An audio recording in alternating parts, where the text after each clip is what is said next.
Hey, what's good, y'all? This is Ryan Jackson from Ryan Jackson LLC. Hope y'all are doing good this afternoon or on the West Coast this morning. It's the second day back from vacation, so I know yesterday was everyone's day back from the long 2 week break, holiday break. Hope you all are getting back into the fold, so to speak. I know yesterday, first day back, it's kind of rough, and today being Wednesday is Hump Day, but it's kind of like a Tuesday because everyone had Monday off. So hope everyone's doing well. Hope you had a time to had a great New Year. I'm not really big into Christmas or New Year's, but I hope everyone enjoyed your family. Um, during I guess it was Christmas and into the New Year. Hope you had time to reflect on 2022, thanking the good Lord for letting us see another year, reflecting on the past, things that people we lost, sadness we had, triumphs we made, happiness, happy moments we had in 2022. And I wish God's blessings to you and yours into 2023. With that being said, as we know, we are sports fans and anyone who has been paying attention the last couple the day and a half. Damar Hamlin, the safety from the Buffalo Bills, um, the second play. Well, Buffalo, Cincinnati had went down and scored a touchdown. Joe Burrow, Cincinnati scored 7 points. Buffalo comes down the field. Josh Allen leads them down. They kick a field goal. It's 73. So about 6 minutes to go in the first quarter. Uh, Cincinnati has the ball. Joe Burrow throws a pass to T. Higgin. T. Higgin has the rock. It's a 13-yard reception.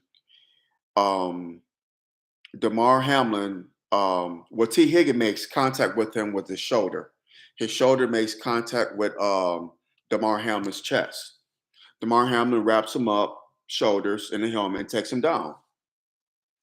Um, he gets up. It's a routine tackle. It seems to be, a routine tackle that we've seen millions of times. Those of us who watch football. He gets up. Next thing you know, he collapses. He falls backwards. It's like, okay. At first, I'm watching the game, so I'm thinking, well, maybe it's a hamstring, this and that. Then I'm thinking, I see his teammates gather around him. So, well, maybe he had a concussion. Maybe that's what it is. No, they go to commercial. They give a little bit of updates, go back to commercial. 5 minutes turn into 10 minutes, 10 minutes, 15 minutes, 25 minutes, a half hour, 40 minutes. Ambulance comes out. They report that a defibrillator was brought on the field and they had to administer CPR to Damar Hamlin. Wow. They had to administer a CPR to Damar Hamlin. He had cardiac arrest right there in the field. The NFL had the nerve to tell the players and coaches that your players have 5 minutes to warm up to get back on the field and play. Shout out to Zach Taylor and Sean McDermott. I think that's the the Bills coach. Sean McDermott or McDonough. I think it's Sean McDermott and Zach Taylor, the Bengals coach, and the Bengals and Bills players for saying, "Damn this, we ain't playing no effing game. We're not going back on the field." The players and coaches made that decision, not the NFL. Not the NFL. Because if the NFL had their way, they would continue playing that damn game. Shout out to the players and the coaches on the Bills and Bengals organizations. Both coaches, both players from both organizations. Shout out to them for doing the right thing. Shout out to them because they would have allowed them to play that damn game. Before I go any further, hit that thumbs up button, smash that thumbs up button down, hit the subscribe button so you get notifications on when I do videos on here. Back in 1971, October 24th, 1971 to be exact. The Detroit Lions, excuse me, the Detroit Lions were playing the Chicago Bears. Their division rivals in the old NFC North. They still the division, the old NFC Central. Now it's the NFC North. They've been bitter rivals, decades going back to the 1930s. Well, in any event, um, I don't know if it was Bobby Lane.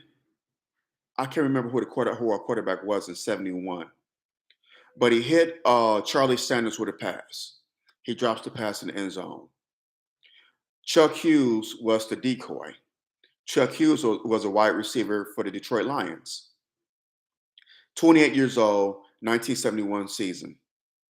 He goes back to the huddle. Chuck Hughes collapses. He collapses near legendary linebacker Dick Butkus. Next thing you know, Chuck Hughes is convulsing violently on the field. Dick Butkus screams to the sidelines for um, the medical professionals to come out on the field, the medics to come out on the field. They come out on the field. Chuck Hughes dies right there. Chuck Hughes died on the field at the old Detroit Tiger Stadium. Now, Detroit Tiger Stadium, I've been there many a times. It was the home of the Detroit Tigers and the Detroit Lions. They shared that field from the Lions' inception from 1934 until 1975. The Lions' first season at the Silverdome was 1975, the old Pontiac Silverdome, which I hated that stadium. Been there a few times too.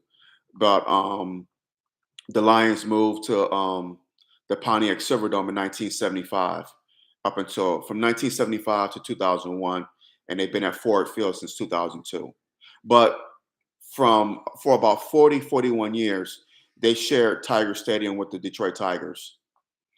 He died right there on the field at Tiger Stadium.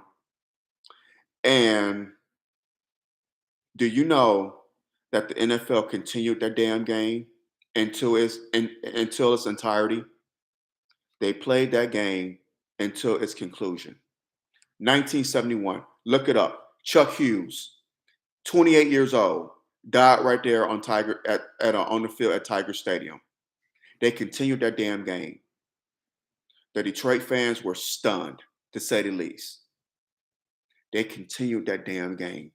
This man died right there on the field, and they continued playing football. This was 51 years ago. I'm glad that the NFL, well, I can't really say that, but I'm glad that people, and that's right, he's the only NFL player to die on the field. That is correct. I'm glad that people have evolved and have looked at the humanity of this instead of the sport of football, instead of profits.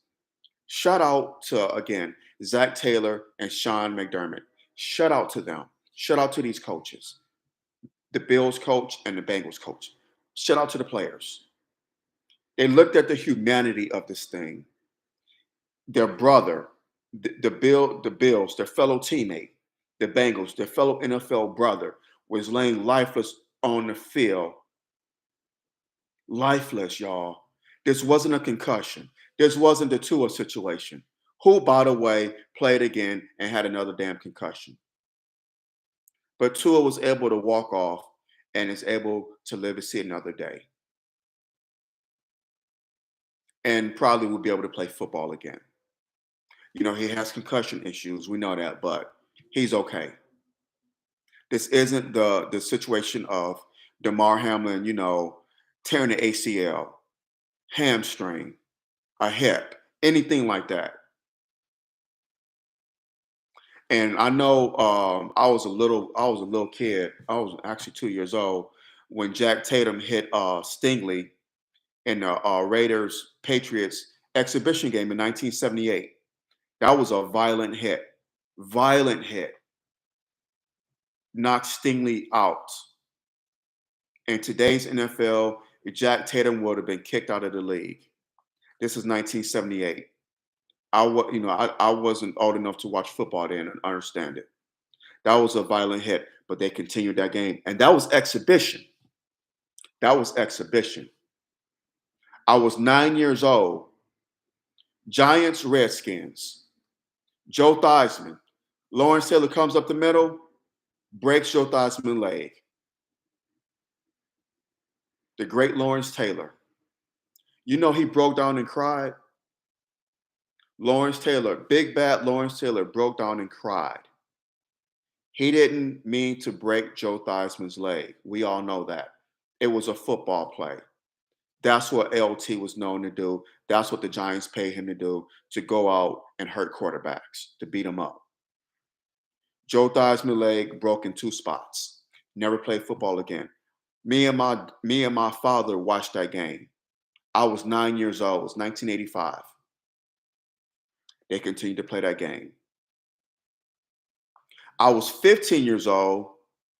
The Mike Utley game, the Detroit Lions and New York Jets at the old Pontiac Silverdome in the 91 season, when Mike Utley was upended, landed on his head, cracked his vertebrae, and is paralyzed to this day.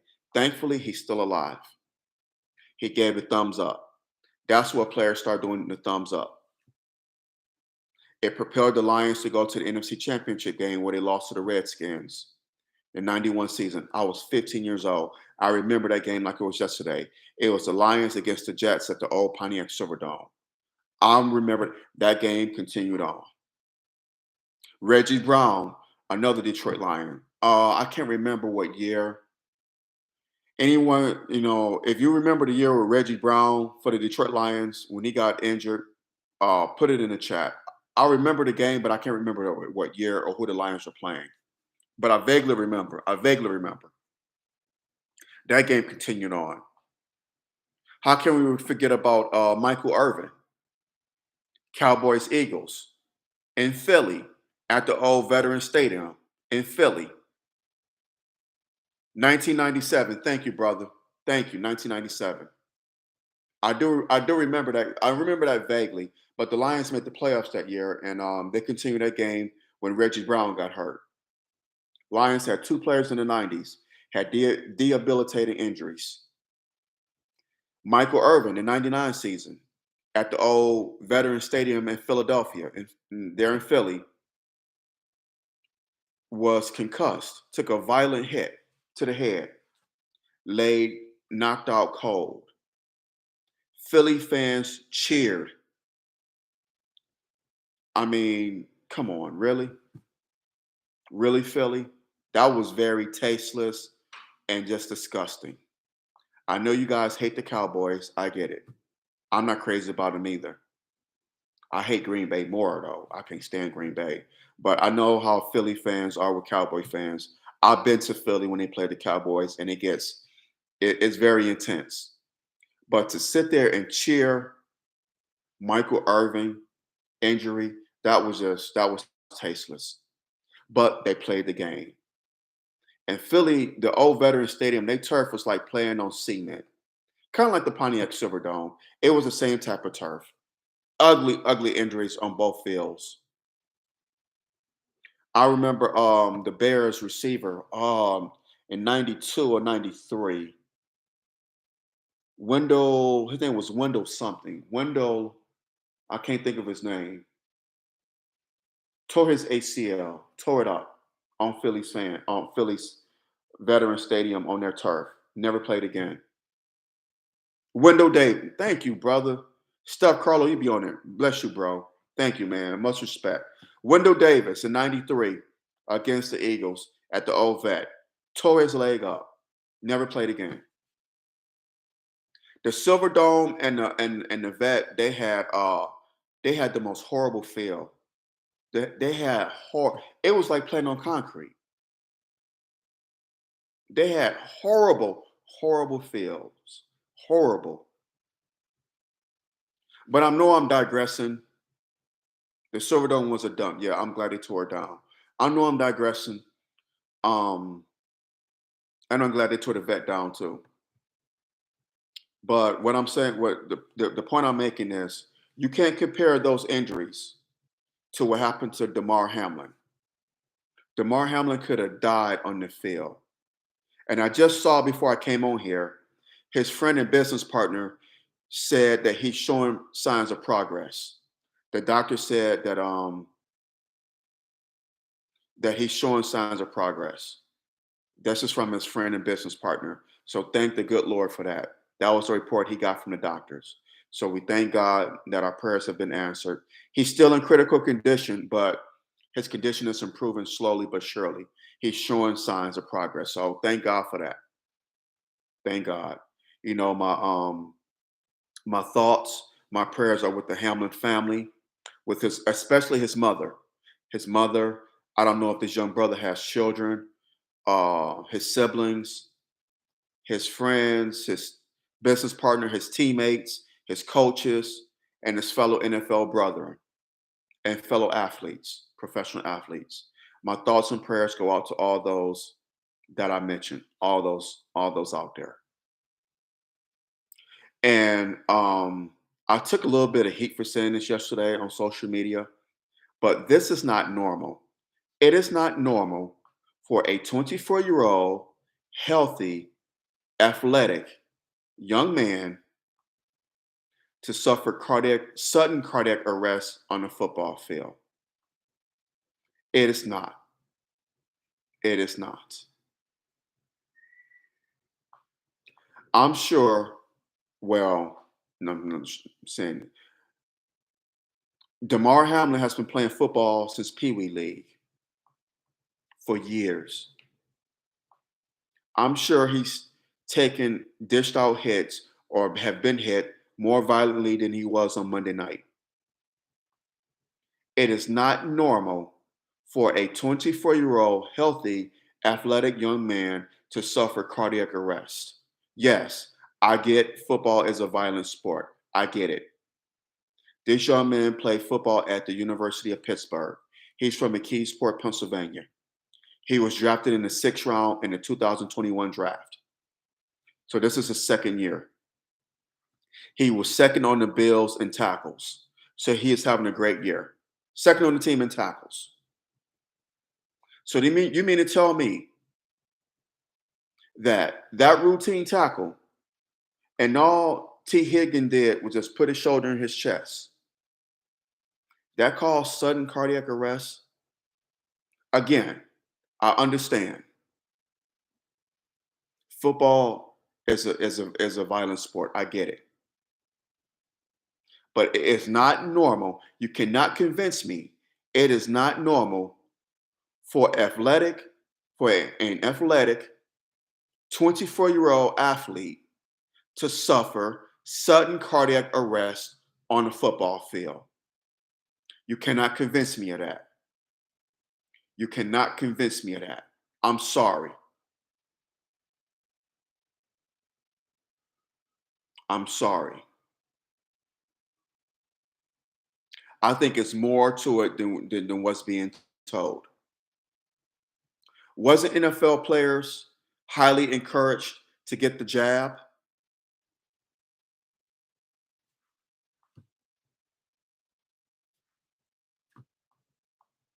This isn't the first time a football player has fell out, has collapsed after getting that jab.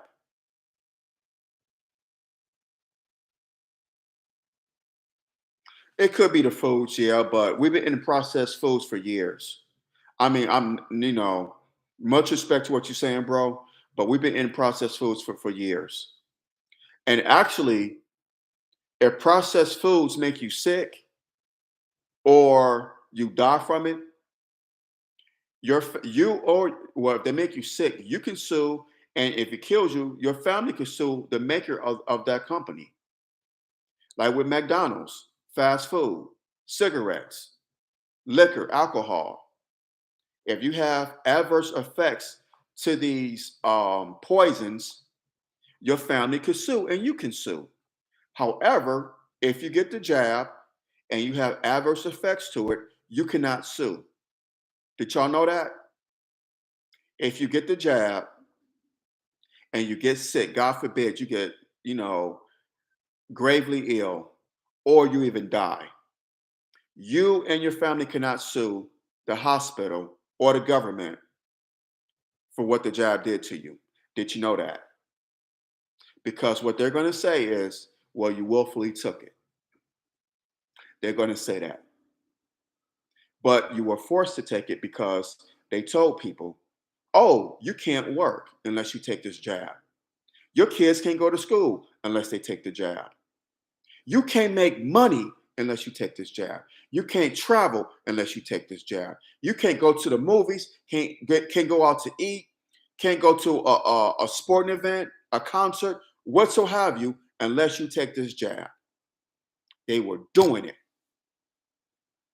And now people are dying from it. This government forced people to take this jab. And God forbid, if someone gets gravely ill or even die from it, they're going to wash their hands of it and say, well, you willfully took it. Since when has the government cared about the people? Since when have they cared about us being healthy? This is the same government that allows cigarettes.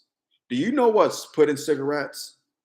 Formaldehyde, rat poison, nicotine. This is what you're putting into your lungs. Formaldehyde? Really? Nicotine? Rat poison? That's what cigarettes are made of. That's what you're inhaling. Liquor. God knows. We know what, oh my God, what they put in alcohol and beer, malt liquor, that poison, that fire water, McDonald's, good brother just mentioned it. McDonald's is worse. Yeah, McDonald's is worse. McDoodles, Murder King, Pizza Slut. A good brother, my good brother in Atlanta called it called Bojangles, Bo Strangles.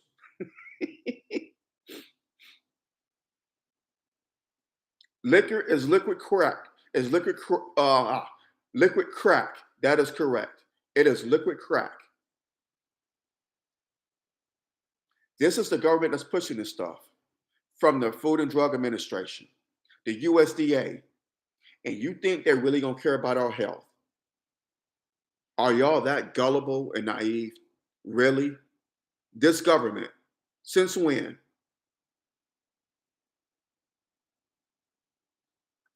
I don't know if brother Damar Hamlin got the jab. More than likely, he probably did, but you can't rule it out. You cannot rule out the effects of the jab of what he did to him because that wasn't a football play that made him collapse. I'm sorry. I'm sorry. I'm sorry. It's more. It's more than meets the eye. This young man has played football for years, and I'm sure he's taken more hits to the chest than what happened on Monday night. That goes beyond football. I get football is a violent sport, and if I'm wrong, but you cannot rule it out. The effects of this jab. You cannot, it's happened before. There was a football player that collapsed, and I believe he died, if I'm not mistaken, from getting a jab. And the NFL highly encouraged it. They didn't go as far as the NBA where they mandated it, where the NBA said, well, if you don't take it, you can't play, like they did to Kyrie Irving. And it's, I hate to say this, but the NBA, don't be surprised if NBA players start collapsing. God forbid. I hope I'm wrong. I do not. I do not wish this to happen. Lord knows I don't, and I hope I'm wrong. But don't be surprised if NBA players start collapsing on the court. What they gonna say then? Oh well, basketball. Is a contact sport. Stop it. Stop it with the BS. Stop it, y'all. They act like this damn jab is a wonder drug. Like it's a miracle drug. It's not. It's not. And yes, Basketball is more strenuous than football. It is. God forbid. God forbid Clay Thompson or Steph Curry or Kevin Durant or um, Chris Paul or Devin Booker or Joel Embiid or Jimmy Butler. Oh my God, God forbid if they collapse. Or any NBA player for that matter. God forbid. Then what? And even soccer, that's correct. Baseball players, hockey players. If these people collapse on the hockey players collapse on the rink, on the ice, uh, soccer players collapse on the field, baseball players collapse on the field.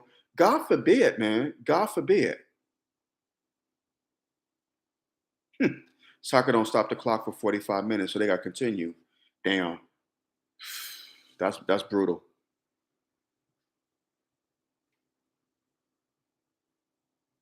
God forbid. But it's more to this than what meets the eye. I think that cardiac arrest, that sudden cardiac arrest, Damar Hamlin had, our good brother, young brother, 24 years old.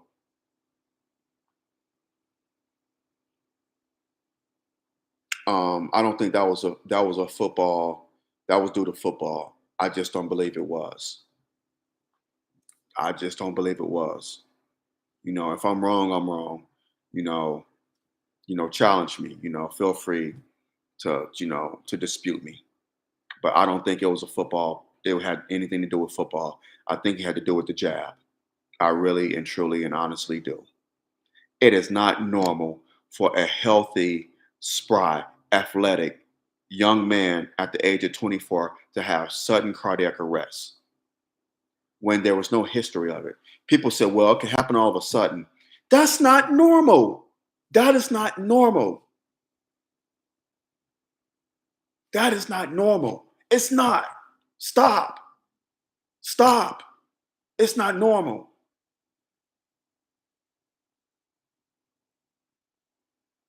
But it is what it is, man. And shame on Bart Scott for blaming T. Higgin for blaming T. Higgin for Damar Hamlin's cardiac arrest. Shame on Bart Scott. Really? Seriously, bro? You from my hometown and I'm ashamed. I'm ashamed. You should know better than that. You played the sport of football, Negro, for years. He did not intentionally say, oh, let me bury my shoulder in his chest and cause him sudden cardiac arrest. Stop it, Bart Scott. Stop it with the foolishness.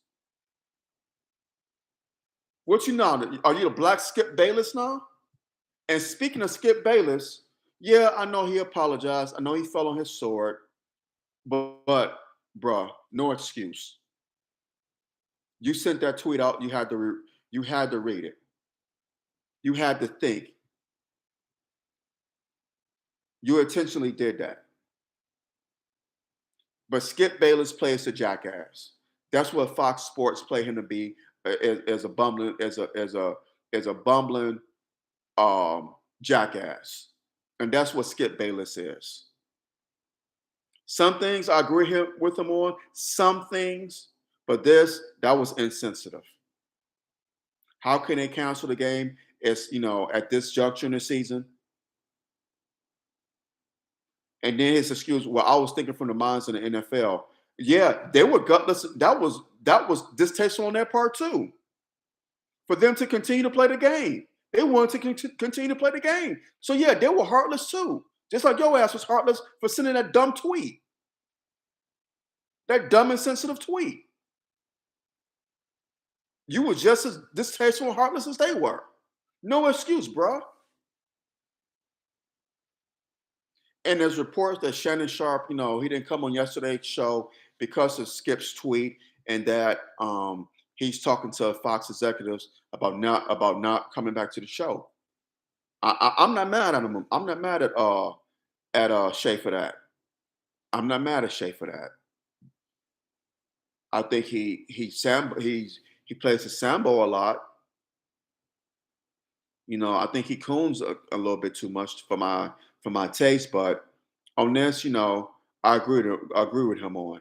And there's some things I agree with Sway on, I'm sorry, with Shay on, Shannon Sharp. There's some things I agree with him on, but most things he coon a little bit too much for me. That's a little too much. But if you don't want to come back to that show, I'm not mad at him. I don't know how he put up with it this long. To be honest with you, what has been 5 years now, undisputed. I remember when they started that show. I think it's been 5 years. I'm surprised he put up with it this long. 5 or 6 years. Or no.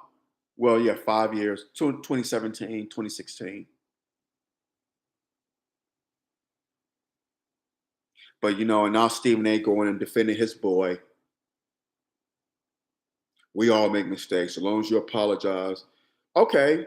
Where was the saying forgiveness for Kyrie Irving? Who did nothing wrong, by the way. Kevin Durant. You had a lot of smoke for them.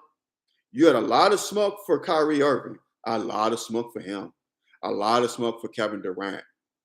But you're quick to forgive Jerry Jones, which is what you did 2 months ago when he was, in that photo of him, from 1957, when the students were coming in, um, were being harassed, the black students at the high school in Little Rock, Arkansas. You was able to forgive Jerry Jones then. You was riding for him then, and now you riding for your boy, your brother, Skip Bayless. Again, another Sambo, a big Sambo, Stephen A. Smith, a silly ass Sambo. But that's what they do.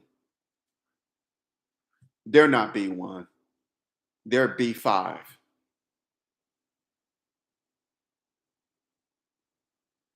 That's what Stephen A is. A silly ass Sambo. Stephen ass Sambo. Stephen A. Sambo. That should be his name. You sit up here, you know, buck dancing for Skip Bayless and for Jerry Jones. Yeah, he would have betrayed him. He would have betrayed him for more than that. He would have betrayed him for a hot butter biscuit. And you could throw in a two-piece, but really the hot butter biscuit. He would have. That's what these guys do. That's what they do. But they have all the smoke for black athletes. All the smoke. But now for these white men, these old white men that do all kind of matter wrong.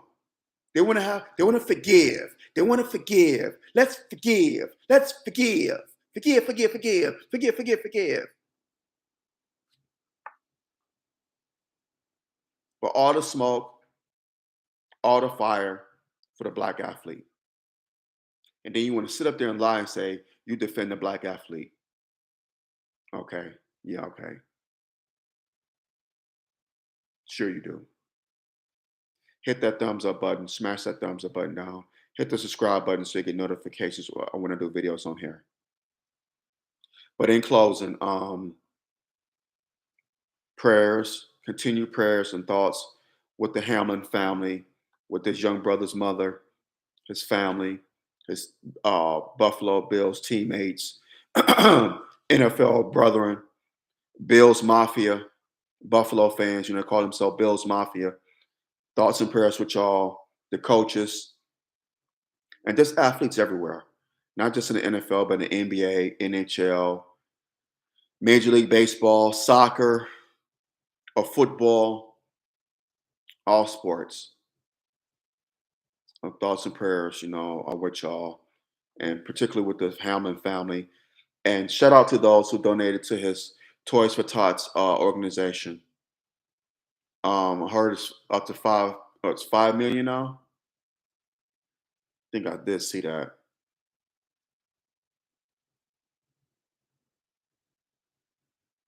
I thought I saw it in here. Yeah, over $5 million the last couple of days. His Toys for Tots.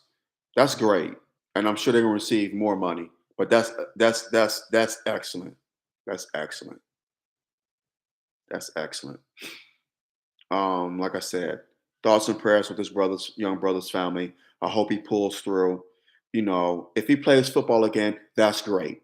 If he doesn't play football again, that's great and even better. I could give a damn if he plays football again. I just want this young man to live a healthy, long, productive life, to enjoy his family, enjoy his friends. If he plays football, fine. If he doesn't ever play football again, that's fine as well. Football is way down on the priority list. This young man's health and well-being and longevity is what is should be top priority right now. Football pairs in comparison. That's low down the priority list. Low down the priority list. This young man's health is what's paramount and is what's important. So my thought and prayers are with him and with his family, his Buffalo Bills teammates, Bills Mafia, the coaches on the Bills, NFL coaches, NFL players, what so have you, and athletes everywhere. On that note, I'm gonna hop off of here. Like I always say, we don't have to agree, but let's agree to disagree without being disagreeable. Let's do that, y'all.